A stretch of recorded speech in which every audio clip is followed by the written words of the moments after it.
Hey, it's Tuesday the 10th, and I am here for my second visit with Luca. Sorry about the lighting, but I'm trying to keep us in the shade because it's kind of hot. So this might be a slightly longer video because I'm going to do a little bit more talking. But what I thought about in between my first session and this session today with Luca is about how struck I was at how tender-hearted, how soft he is, and how sort of slow motion, easygoing he can be, and how to adjust our strategies so that they really play to his strengths and his natural way of learning. So we started with working on some commands that were more of a behavior modification. In other words, he was doing things we didn't want him to do, and we wanted a tool to put a stop to that as soon as possible. For example, the leave it command to get him to stop biting or put something down that we don't want him to have, or to prevent him from jumping or from doing something that you don't want him to do when you see it's about to happen. So there is the leave it command. There is the go command where we send him away out of our space, and so on and so forth. But what occurred to me since I last saw him is that I think that Luca's going to have a better time learning, and perhaps even a deeper sense of learning, if what we focus on are the things we do want, which we were going to get to anyway in the schedule. For example, I do want you to sit. I do want you to lay down. I do want you to walk on a leash without pulling. I do want you to go to your place or your bed. So that what we're saying to him is, I want you to do this. And then as he learns to do it, he gets rewarded and praised, and it's a positive experience. So I'm going to adjust the training schedule, and I'll email that to you shortly, sometime later today. What I'm doing with him today, one of the things I'm doing with him, is I'm putting him on a long line. And this line that I have is about 15 feet. I'm going to send you a link where you can get these. The reason that I love these, and they're very hard to find in just your average retail store, is that they're lightweight and they can drag behind a dog without really being an imposition on him. And sometimes that's what we're going to want to do.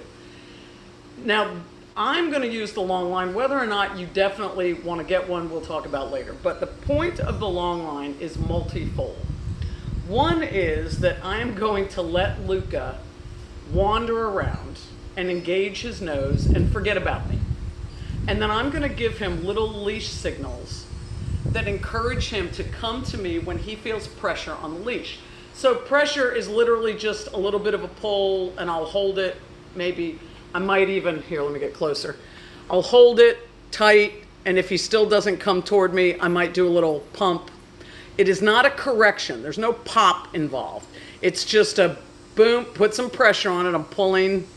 And if he comes to me, I'm going to reward him and celebrate. And if he doesn't, I might give him a little extra.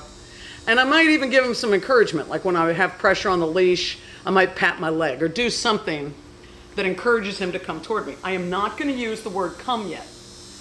The idea behind teaching a dog a command is that we want to start to mold and shape the behavior before we put a word to it.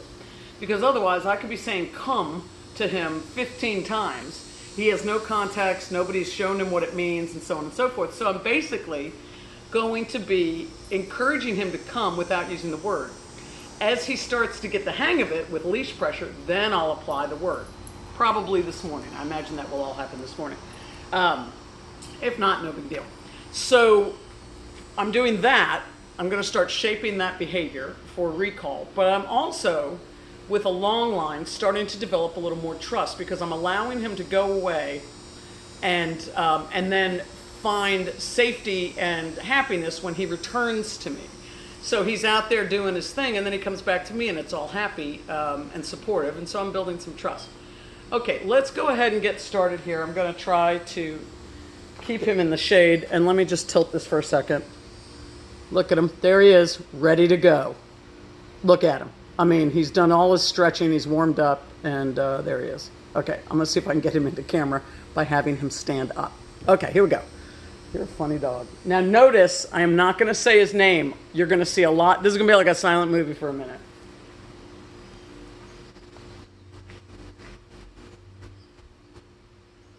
The leash is taut. You can't see him yet because he's still laying down. But he has now just ever so gently put his mouth on it. Let me see if I can. I'm going to keep it taut. And let's see if I can bend this camera down since Luca is going to be going low today. There he is. There he is. Okay. So he get, oh, here we go. So I am not punishing him for being a goofball. This is not about demanding obedience from him yet. He hasn't learned anything. I'm just putting, yes, yes, who's a good boy? I'm giving him a couple of treats. All I wanted was for him to respond to that pressure on the leash by coming toward me. Here we go again. Ah, yes. Hardly had to put any pressure on him that time. Yes. Yes. So now I'm going to walk him over toward the fauna and see if I can get him to engage his nose and stop paying attention to me for a minute.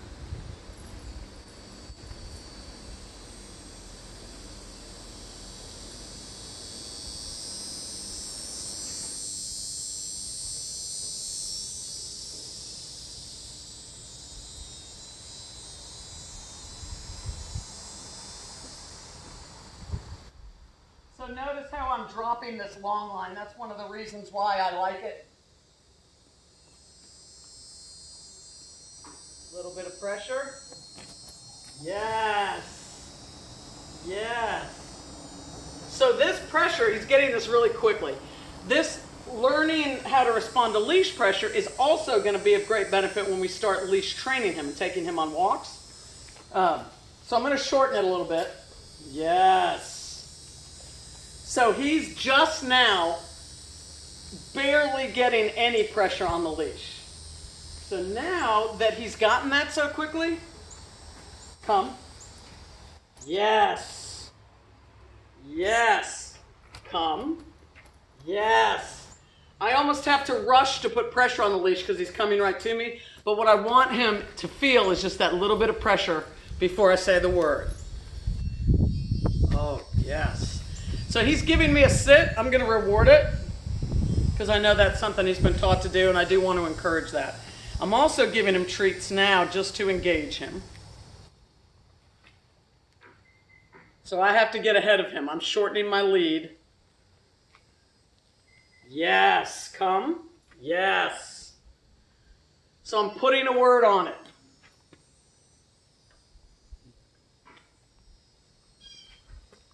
Luca, sit.